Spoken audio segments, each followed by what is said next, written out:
This videograph was prepared on behalf of the bean industry by Professor Howard Schwartz and Research Associate Mark McMillan from the Department of Plant Pathology and Weed Science at Colorado State University.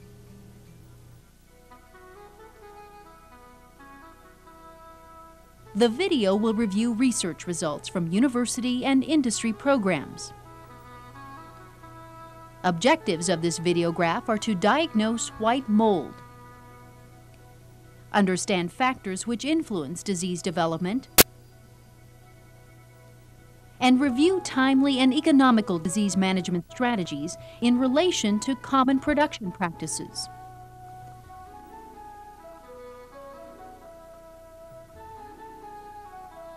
White mold is caused by a fungal pathogen called Sclerotinia sclerotiorum. This organism can be recovered from infected plant parts or soil, grown on artificial media, and identified by its characteristic pure white mycelium, round to irregularly shaped black sclerotia, and light tan colored mushroom structures known as apothecia, which measure 1/4 inch in diameter. Each apothecium contains thousands of 8-spored cylinders called asci. The disease cycle begins under bean plant canopies about 60 days after planting, as apothecia emerge from sclerotia buried to a depth of 2 inches.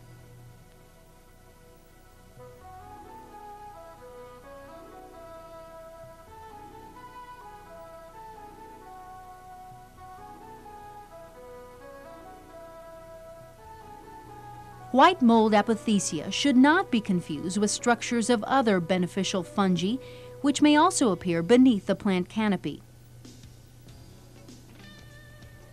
Ascospores are forcibly discharged from the apothecium by rapid changes in humidity. Over the course of a week, each apothecium can release more than 2 million ascospores.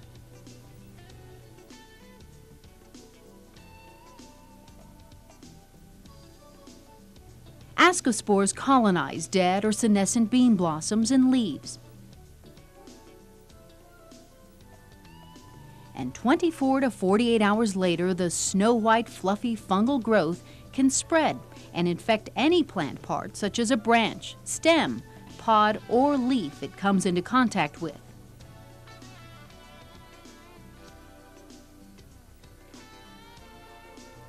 A few days later, initial infection appears on plant parts as a water-soaked region in advance of the fungus. White, moldy growth then covers the infected tissue. Sclerotia form on the infected tissue and turn dark black and harden as they mature within 7 to 10 days. Diseased tissue turns chalky white as it dies and dries out. Pods and seeds may become infected and killed, or reduced in size and quality. Plant or canopy symptoms of infection initially appear as a wilting of vines and branches. Eventually, entire plants and areas of the canopy wilt and die back as the fungus proceeds throughout moist areas of the field. Infection can even continue in the windrow during periods of high moisture after cutting. Factors favoring disease development include the incidence and severity of previous years' epidemics of white mold on beans and other susceptible hosts. It has a host range of more than 400 plant species, including dry beans, potatoes, carrots, and sunflowers.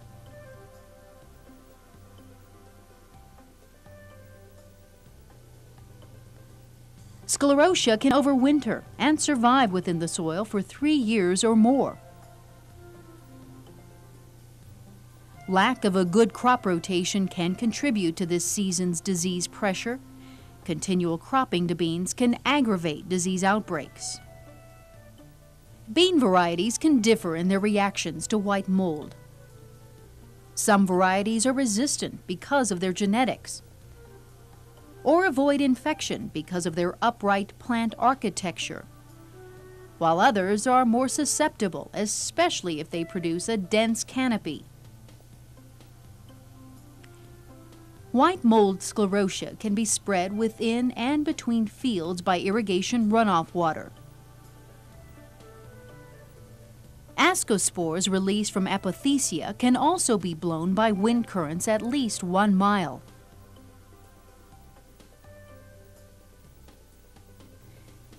Infection is favored by low to moderate temperature and high moisture, especially after row closure and during flowering.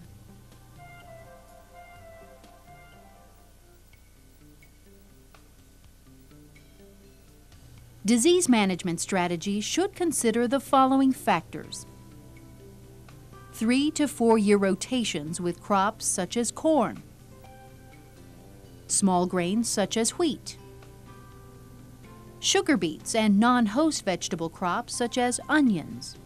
Avoid growing susceptible varieties of beans on fields with a history of white mold. Plant certified seed of resistant or upright architecture types during recommended planting periods. Avoid excessive and frequent irrigations after flowering that may extend soil wetness. Fungicides protect blossoms and can reduce damage by white mold. A single spray at 100% to full bloom significantly reduced white mold infection and increased yield in university tests. Disease was reduced up to 64% and yield was increased by 41%, and net returns were $75 to $150 per acre depending on disease pressure. Ground rigs should use 15 to 25 gallons of water per acre. Chemigation should use less than 1/4 inch of water per acre to minimize runoff and dilution effects of the fungicide. Aerial application should use more than 5 gallons of water per acre, but may not be effective on vigorously vining varieties. In summary, follow a sound integrated pest management approach. Sanitation should incorporate last season's bean debris and pathogen. Crop rotation should include beans and other susceptible hosts only once every 3 or more years. Avoid irrigated sunflowers in a bean rotation on land with a history of white mold. Plant certified seed of the most resistant or disease-avoidant varieties available. Follow a moderate fertility program and timely irrigations as needed by the crop. Avoid excesses. When disease conditions threaten, use an appropriate fungicide to protect blossoms and delay initial infection of plants.